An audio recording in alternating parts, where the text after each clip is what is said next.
ಆನೇಕಲ್ ಪಟ್ಟಣದ ಅಲೆನ್ಸ್ ವಿಶ್ವವಿದ್ಯಾಲಯ ನಿನ್ನೆ ಆಯೋಜಿಸಿದ್ದ 13ನೇ ಘಟಿಕೋತ್ಸವ ಕಾರ್ಯಕ್ರಮದಲ್ಲಿ ಗೋವಾ ರಾಜ್ಯಪಾಲರಾದ ಶ್ರೀಧರನ್ ಪಿಳ್ಳೈ ಹಾಗೂ ಗ್ರಾಮೀಣಾಭಿವೃದ್ಧಿ ಸಚಿವ ಪ್ರಿಯಾಂಕ್ ಖರ್ಗೆ ಪಾಲ್ಗೊಂಡಿದ್ದರು.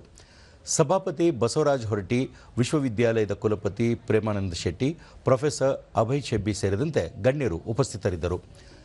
ರಾಜ್ಯಪಾಲರಾದ ಶ್ರೀಧರನ್ ಪಿಳ್ಳೈ ಅವರಿಗೆ ವಿಶ್ವವಿದ್ಯಾಲಯದಿಂದ ಗೌರವ ಡಾಕ್ಟರೇಟ್ ಪ್ರದಾನ ಮಾಡಲಾಯಿತು.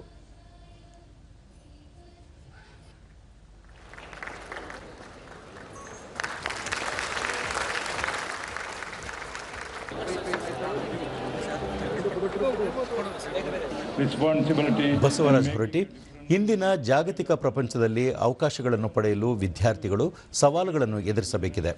ಹಾಗಾಗಿ ಆತ್ಮಸ್ಥೈರ್ಯದಿಂದ ಮುನ್ನುಗ್ಗಬೇಕು ಎಂದರು.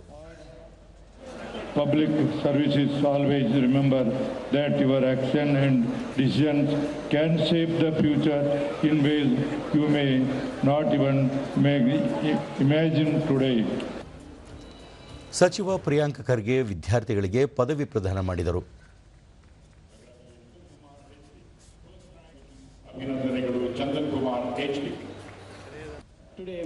ಬಳಿಕ ಅವರು ಕರ್ನಾಟಕ ಐಟಿ ಕ್ಷೇತ್ರದಲ್ಲಿ ಜಾಗತಿಕ ಮನ್ನಣೆ ಪಡೆದಿದ್ದು, ವಿದ್ಯಾರ್ಥಿಗಳು ತಮ್ಮ ಕ್ರಿಯಾಶೀಲತೆ ಬಳಸಿಕೊಂಡು ಹೊಸ ಸಂಶೋಧನೆಗಳನ್ನು ಮಾಡುವ ಮೂಲಕ ಉತ್ತಮ ಭವಿಷ್ಯ ರೂಪಿಸಿಕೊಳ್ಳಬೇಕಿದೆ ಎಂದರು. Aerospace and defense manufacturing, we have 65% share.